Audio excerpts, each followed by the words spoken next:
पिछले वीडियो में मैंने आपको बताया था 5 राजयोग के बारे में और आप लोगों ने उस वीडियो को काफी अप्रिशिएट किया था।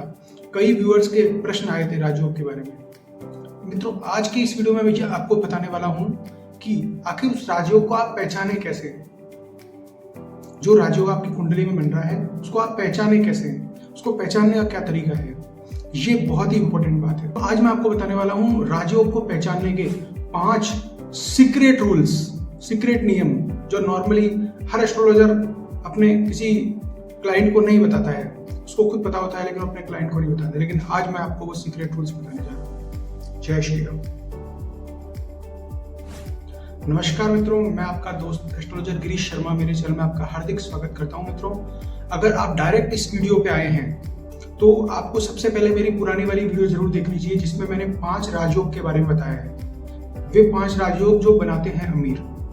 अगर आप डायरेक्ट इस वीडियो पे आ गए हैं तो उसको जाके देखें और उसके बाद ही आपको ये समझ में आएगा कि ये वीडियो कैसे काम करता है, मतलब जो मैं बता रहा हूँ वो राजयोग कैसे काम करते हैं। तो मित्रों, सबसे पहला पॉइंट मैं आपको बता दूं। देखिए, जैसे एक कुंडली मेरे पास आई, वो उस कुंडली के जो इस तरह का कॉम्बिनेशन राजयोग बन रहा था, उसके बुध आदित्य राजयोग बन रहा था और इसके अलावा उसके विपरीत राजयोग भी बन रहा था।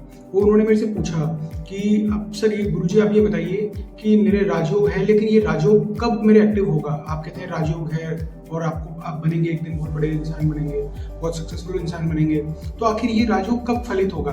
तो मित्रों, इसमें कुछ चीजें हैं वो देखने की। जैसे मैंने जब उस बंदे की कुंडली देखी तो उसकी कुंडली में सबसे बड़ी प्रॉब्लम क्या थी कि उसकी कुंडली का जो लग्न था वो 29 डिग्री का था, जो कि हम कहते हैं बहुत ही बूढ़ा बुजुर्ग लग्न था। मतलब लग्न का स्वामी जो था वो 29 डिग्री का था। अब मित्रों, आप एक बात बताइए, कोई बुजुर्ग आदमी अगर आप उसको अपनी हेल्प के लिए लेके जाएंगे कहीं लड़ने के लिए, तो क्या वो आपकी हेल्प कर पाएगा?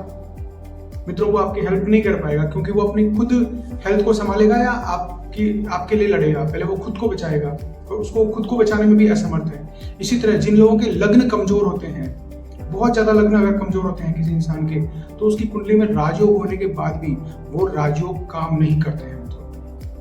मित्रों, वेरी वेरी इंपॉर्टेंट प्रश्न। लास्ट में मित्रों आपको रेमेडी भी बताऊंगा, उपाय भी बताऊंगा। अभी वीडियो में बने रहें ताकि अपना जो फ्लो है वो नहीं टूटे। तो मैं आपको बताने जा रहा हूँ सेकंड पॉइंट वो होता है कि अगर आपकी कुंडली में राजयोग बन रहा है तो उन राजयोग वाले जो प्लेनेट है, जब तक उनकी महादशा या अंतर्दशा नहीं आएगी, जब तक आपके वो राजयोग सक्रिय नहीं होगा।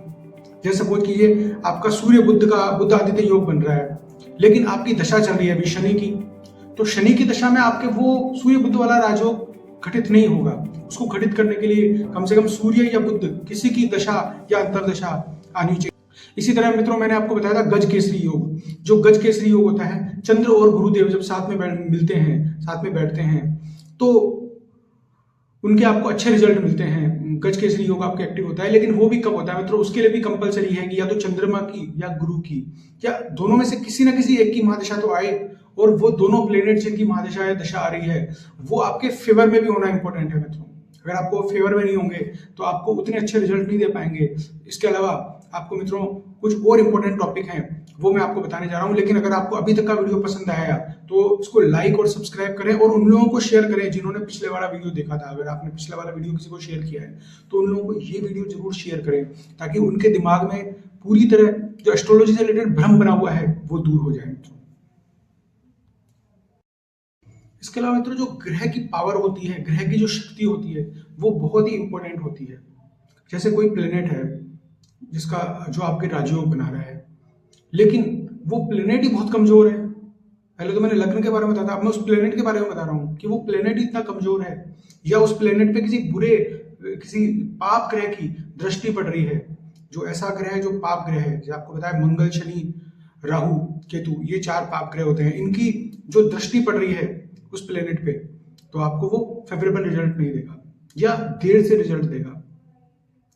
या फिर मित्रों वो अस्त हो, जैसे सूर्य तुला राशि में अस्त होता है। शुक्र ग्रह है, अब शुक्र ग्रह बहुत बढ़िया ग्रह है, पैसा देता है, लग्जरी देता है, सम्मान देता है, लेकिन शुक्र ग्रह आपकी कुंडली में नीच का बैठा है ना, 6 नंबर की राशि में बैठा है शुक्र ग्रह, तो वो आपको मित्रों इतने अच्छे रिजल्ट नहीं देगा जितने उसको देना चाहिए। और वहीं शुक्र ग्रह अगर आपके 12 नंबर की राशि में बैठा है, उच्च का होकर बैठा है, तो आपको बहुत अच्छे रिजल्ट देगा। तो मित्रों ये डिफरेंट डिफरेंट तरह के जो चीजें होती है, जो कहते हैं उसको योग होते हैं, वो सारे डिसाइड करते हैं कि आपका जो राजयोग है वो किस लेवल पे जाएगा। अब आ जाइए मित्रों, जो लास्ट में एक राजयोग है उसकी मैं बात करता हूँ, वो है विपरीत राजयोग।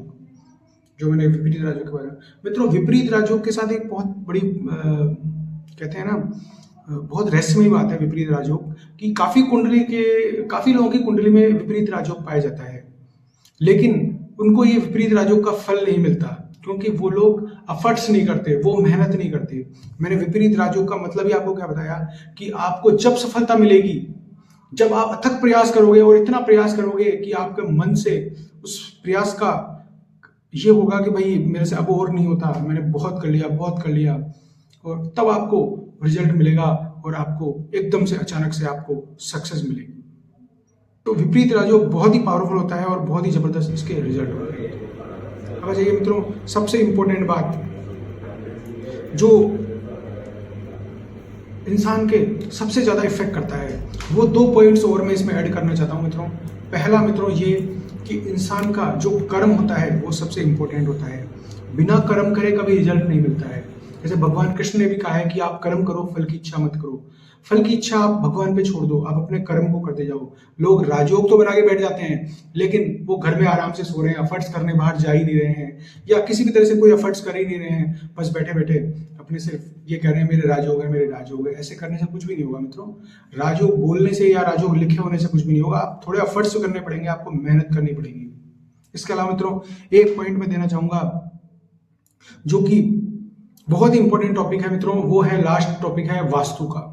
क्योंकि मित्रों मैंने ये देखा है कई कुंडलीज में, जिनके कुंडली में बहुत अच्छे अच्छे राजयोग होते हैं, लेकिन उनका जो वास्तु होता है घर का, वो बहुत ही ज्यादा लेवल का खराब होता है मित्रों। वो इतना ज्यादा खराब होता है कि मतलब उनको किसी भी चीज का रिजल्ट मिलता ही नहीं है वास्तु के बैड इफेक्ट के कारण। इसलिए वास्तु भी आपका फेवर में होना बहुत जरूरी है।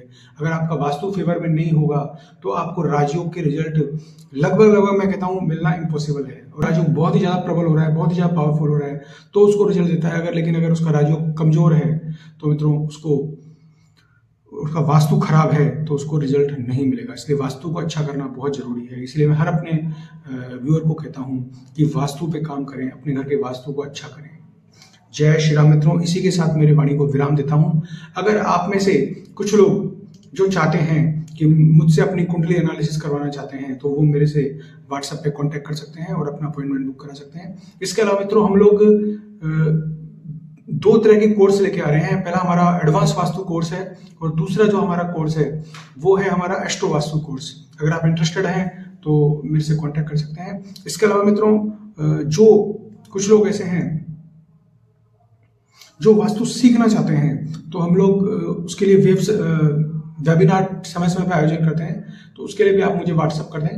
वेबिनार का मैं आपको लिंक भेज दूंगा जब भी वेबिनार आएगा मित्रों। जय श्री राम, इसी के साथ मेरी वाणी को विराम देता हूँ। जय श्री राम।